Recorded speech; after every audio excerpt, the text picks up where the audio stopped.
Let me tell you a story. My name is Priya, and not too long ago, I was at my absolute wits' end. See, my 4-year-old daughter, Ananya, had been a dream sleeper for 2 years. 2 years. And then, bam, out of nowhere, it all stopped. Every single night became a showdown over the monster she was convinced had moved into her closet. And when I say battle, I mean a real knockdown, drag-out fight. The terror in her eyes was so genuine. She'd look at me and say, "Mommy, it comes out when you leave." I tried everything you're supposed to. I showed her the empty closet like a dozen times. We'd get a flashlight, search every corner. I explained as calmly as I could that monsters aren't real. Nothing worked. It was just crying and clinging and begging me not to leave her alone with it. And then the advice started pouring in. And honestly, none of it felt right. My husband, he was convinced it was a power play. "She's just manipulating you," he'd tell me. "She needs to learn to be brave. Let her cry it out." But when I looked at her, trembling, that didn't feel like manipulation. It felt real. My mother-in-law, who I love dearly, had a totally different idea. She suggested a puja, a religious ceremony to ward off evil spirits. And while I completely respect her beliefs, I was uncomfortable. Wouldn't that just confirm for Ananya that there was something real and scary in her closet that needed to be fought off? So then we went to the professional, our pediatrician. He just kind of smiled and said, "Oh, it's just a phase." Which, okay, great, maybe it is, but that gave me absolutely zero help for what to do tonight, or tomorrow night, or the night after that. So there I was, totally stuck, trapped between these three completely different ways of seeing the world, and none of them were helping my daughter or me get any sleep. Logic had failed, reassurance had failed. I was starting to dread bedtime. Something was going on, and I had no idea what it was.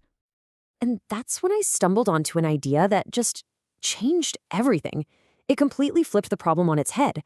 What if this wasn't a sign that something was wrong? What if Anya's terrifying, totally irrational fear of a closet monster was actually a sign that her brain was doing something incredibly right? And here's the big twist. I learned that these intense new fears, they aren't a regression at all. They're actually proof of huge cognitive development. Her brain was getting smarter, and the monster in the closet was the evidence. Turns out it was like a perfect storm of 4 amazing new skills popping up in her little brain. First, her imagination was exploding. I mean, the same skill that lets her pretend she's an astronaut also lets her invent a monster. She was starting to grasp cause and effect. Darkness means danger. She was also becoming more aware of real harm in the world. And, get this, she was developing a theory of mind. The idea that other beings, even imaginary monsters, can have their own bad intentions. So here's the bottom line. Her brain had just unlocked this incredible new power to invent a monster, complete with a personality and the ability to hide. But the part of her brain that could step in and say, "Hey, hold on, that's just a thought," well, that part hadn't caught up yet. It was a total developmental mismatch. And this all started to make even more sense when I looked at the actual biology of it all. Understanding the hardware, so to speak, of what was going on in her brain, that was a game changer. So think of your kid's brain as having 2 really important parts when it comes to fear. You've got the amygdala, that's the alarm system. It's on and fully functional from day one, and its job is to shout "danger" at anything that seems like a threat. Then you have the prefrontal cortex. That's the rational brain, the brakes. Its job is to look at the situation and whisper, "It's cool, dude, that's just a coat hanging on the door." The problem is, in a 4-year-old, that alarm is brand new and loud, but the brakes are still being built. Suddenly, it all clicked. Her fear wasn't defiance, it was neurology. Ayanya's internal fire alarm was blaring, but the biological wiring to calmly check for smoke and turn it off just wasn't installed yet. She wasn't trying to manipulate me, she was neurologically incapable of calming herself down. So with this new understanding, I could finally stop fighting the fear and start working with her brain. I came up with a whole new toolkit, one that wasn't about logic or telling her to get over it, but about validation and connection. Okay, so here's the new 5-step game plan. Number 1, and this is the most important. Validate her feeling, but not the monster itself. 2, offer co-regulation. Basically use my own calm to help her find hers. 3, build her competence by making her part of the solution. 4, we'd use that powerful imagination for her, not against her. And finally, only when she was totally calm, we'd gently start to talk about what's real versus what's pretend. This right here became my mantra. This single phrase was more powerful than hours of trying to reason with her. It did three things all at once. It told her, your feelings make sense. It told her, you are not alone in this feeling. And it reminded her, I'm here to keep you safe. It honored her reality without ever saying, yep, there's a monster. So, armed with this new toolkit, we launched our official monster busting plan, and it was a complete 180 from everything we had tried before. First things first, we had to lower the baseline anxiety. Bedtime became earlier, slower, and completely predictable. A warm bath, a quiet story, dim lights, no more rushing around. The goal was to get her nervous system into a calm state before she even got into bed. Next, to build her up, I made her the hero of the story.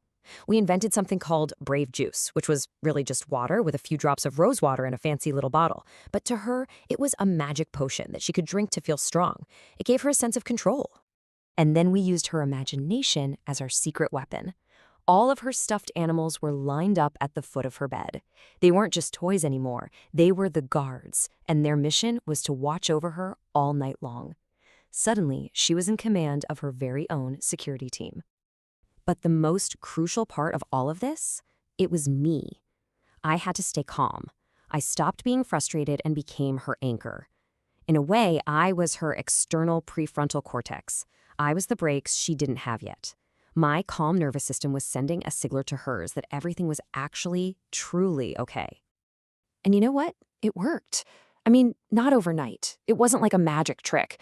But night by night, the fear just lost its power. The battles stopped. And over time, her own brain development caught up. Her ability to tell what's real from what's imaginary got stronger. The brakes were finally coming online. So in the end, our pediatrician was right. It was a phase, but it was a phase of incredible growth that needed patient support and connection, not dismissal or forced bravery. The monster was never the real problem. It was just a symptom of her brilliant, amazing, developing mind. So the next time your child tells you there's a monster under the bed or a ghost in the closet, the real question isn't what's hiding in the dark. It's this: what will you see? Will you see a kid who's trying to manipulate you? Or will you see the beautiful, complicated, and frankly awe-inspiring evidence of a mind that is taking a huge leap forward?